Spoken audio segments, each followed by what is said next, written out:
All right, well, welcome to Fight Week. How are you feeling? Feeling great. I'm happy to be here, happy to be in Las Vegas. First fight in America. I'm just taking it all in. I'm watching these guys eat good food all week, but that's killing me. But other than that, I'm all good. There's no good food here in Vegas, don't worry. I'm just kidding. I was just trying to make you feel better. I've been here before, so I know the food. I know the food. So, first fight in the United States and your main event. That's got to be kind of a special feeling for you, right? Yeah, it's massive. I visited Las Vegas in 2016 to watch McGregor and Mendes, and then since then I've always thought this is a place where I'll need to fight. This is the fight capital, and now we're here. So what were the first thoughts when you first heard your opponent and then heard it would be a main event and heard it would be here? Did you hear all of that at the same time, or was it did you learn it in waves? Literally, it was a text. The matchmaker wants you to fight Edson Barboza 5 rounds. And my thoughts was, wow, this is my opportunity, this is my breakthrough, this is my time to shine now. Is there extra pressure going in knowing that it's main event, everyone's eyes are on you, you're fighting a legend? Not really the aspect of being main event. That's not really, it's who I'm fighting is more so the big thing. I'm fighting Edson Barboza, legend of the sport, dangerous fighter, and that's what excites me, yeah. Have you had to kind of separate the fact that he is a legend, because you're going to go in there and fight him? You don't want to show him too much respect, I imagine. Have you had to kind of not think of him in the way that you have thought about him in the past because of that? I feel like that's going to make me fight better, because he's going to add that fear factor which I need. I know, looking at my previous fights, if I don't have that fear factor, I don't perform. So I feel like that's going to bring the best out of me. But obviously I'm not going to be showing him too much respect in there. A fight's a fight. What are some of the weaknesses that you've seen in him? I feel like everybody's got weaknesses. I don't know. He's very good sound fighter. I feel like if he loses his fights, it's usually to grappling, right? To wrestlers, but I'm not a wrestler, so it's going to be a striking fight. How has your camp been different for this fight than maybe another one, being that it's 5 rounds? My camp's been pretty much the same. But we've probably done more sparring this camp. Other than that, it's the same work ethic that I normally put in, and everything's gone well. Are you expecting the fight to go the full 5 rounds? I mean, I know you probably are preparing for that, but is that something you actually think might happen? Yeah, of course. You can't look past the facts that he's been in there with the best of the best in the world over 5 rounds before. So obviously, I hope to get him out of there. That's obviously the plan, but we'll see how it goes. And the UFC is going to Manchester. Is that something that a fight card you'd like to fight on? Is it even possible, depending on how this fight goes, that you could turn around and be on that card? Yeah, of course I want to be on that card. It's Manchester card. I'm a Mancunian. I say it again, the only Mancunian on the roster ever, born and bred. So it would only be right for me to be on there, but I think it's 6 weeks away. Mm-hmm. Is it 6 weeks away? So obviously I'm in a 5-round fight. I don't expect to fight on there, but if we can get through this fight unscathed and a win, then I'll definitely be asking the matchmaker to put me on. There's also been some talk about that card because of the timing of when it's going to air here for us. It's not an ideal time for all the fans there. What are your thoughts on that? I think obviously it would be better if it was on English time, but it is what it is. It is what it is. It's predominantly American viewerships, right, who buy in pay-per-view, and they've give the UK fans that pay-per-view card, which is going to be like an amazing card, right? So I feel like you just got to take the good and the bad, the rough with the smooth, and yeah, it's all right. And what are you going to eat when you're done with the fight? So I've been watching these guys, Jordan and Carl, eat everything. So my first on the list is a Mexican place. We went, I watched them eat Mexican. We're going to go there. Then we're going to go get some pizza. Probably like 5,000 calories in the night. Sounds good. Thank you. Lerone, has it been frustrating not being able to be as active as you want? It feels like, you get a big win, everybody's talking about you, you're the future of this division, and then you're out for a little bit, and everybody forgets about you. You come back to the same thing. It's kind of rinse and repeat. Has that been frustrating? Super frustrating, super frustrating. It's just like, yeah, like you said, stop and start, stop and start. I can't get no momentum behind me, but everything happens for a reason. Where anything, like literally anything, and that's the way I see life now, because that's why it's been a blessing of things I've gone through in the past, because that's how I see life. Everything happens for a reason, to put you onto a better path. And I feel like now is the time. And even if I got this fight 3 years ago, maybe I wouldn't have been ready, but now I feel ready. It feels like injuries have kind of followed you for a little bit. Is that just because you spar hard, you train hard, or is it just kind of just bad luck? I would say bad luck more so than anything. I feel like everybody trains hard at this level, and I've just come across a bit of bad luck and maybe not having the right physiotherapy, conditioning, strength and conditioning, coaching and stuff like that. I feel like all that will help, but getting to the PI and being around these guys and just learning little bits from here, hopefully I can take that back and stay healthy. Feels like whoever beats Edson Barboza really takes a big leap in their career. So what does a win over a UFC legend like Edson Barboza do for you?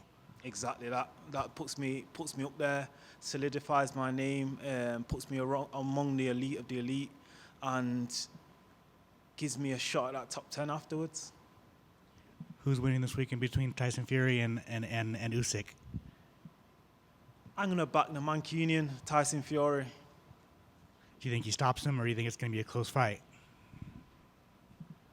I think it goes the distance. Awesome. Thank you. Thank you. He mentioned the injuries, and I tried to go back and try to figure out, and I don't know if it was said, why you had to pull out of the Ige fight before an injury, but I don't know if we knew what that injury was. Are you comfortable telling us what that was, or is that people know what that injury was already? Yeah, it was a shoulder injury.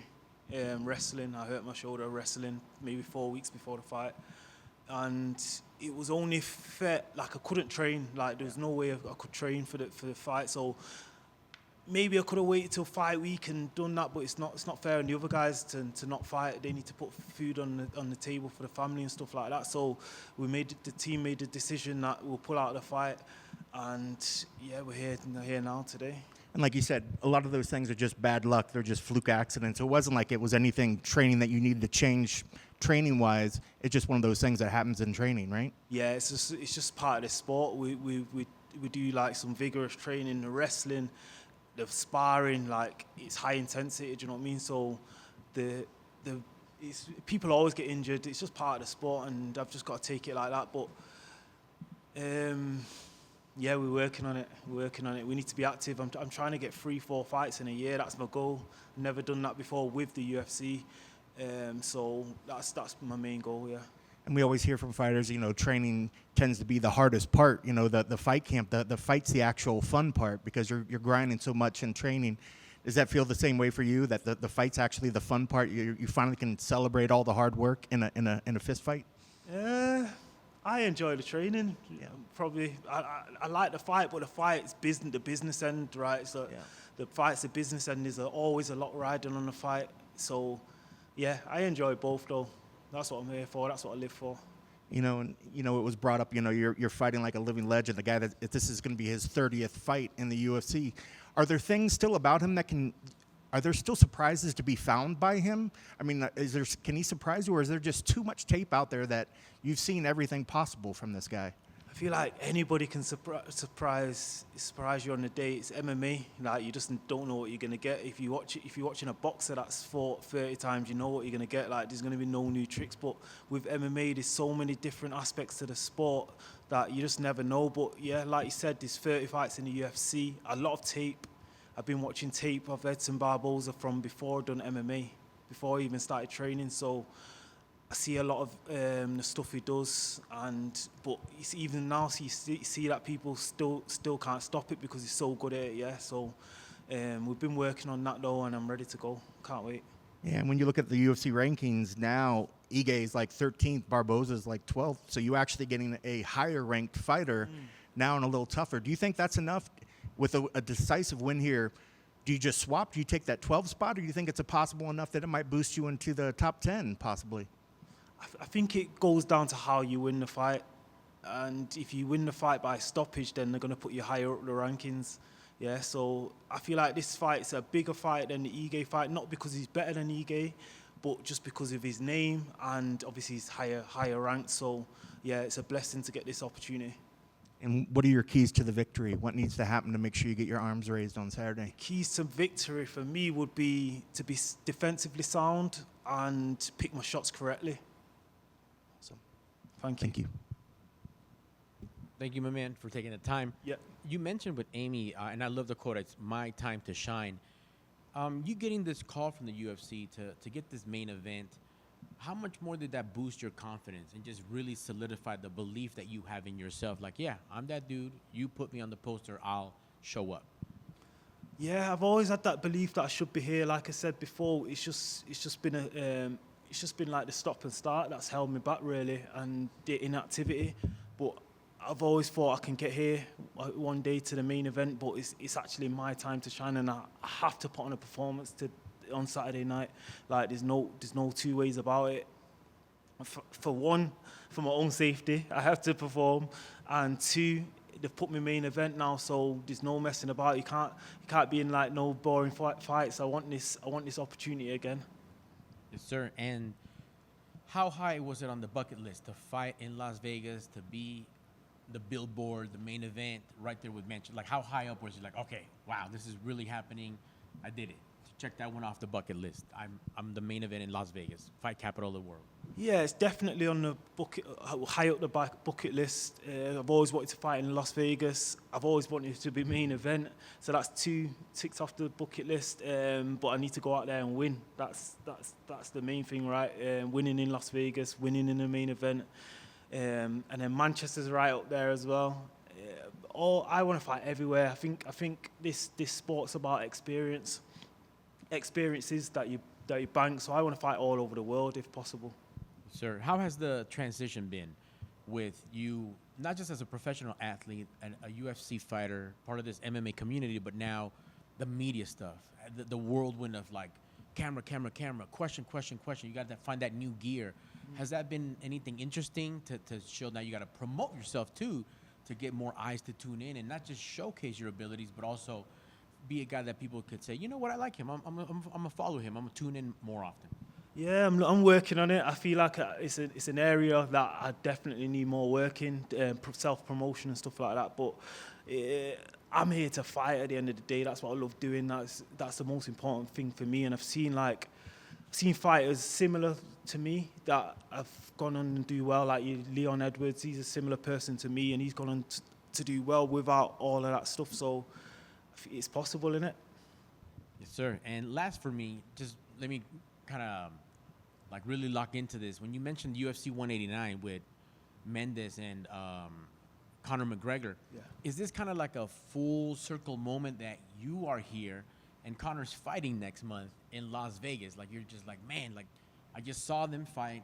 It still, I'm sure, has a special place in your heart.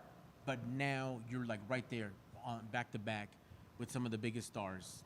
How crazy is that? Yeah, it is crazy. Sometimes I have to pinch myself and just be grateful. Do you know what I mean? Because it's like sometimes I almost think it should be expected, but it's not. Like, do you get what I'm saying? And I have to pinch myself and be grateful. But yeah, it is nuts. It's crazy, but it don't stop here. I feel like I'm just getting onto the ladder now, and there's way more bigger things that I can do and places I can get to. Excellent, sir. Well, I can't wait to see it, and good luck on Saturday. Thank you. Done. Thank you, yeah.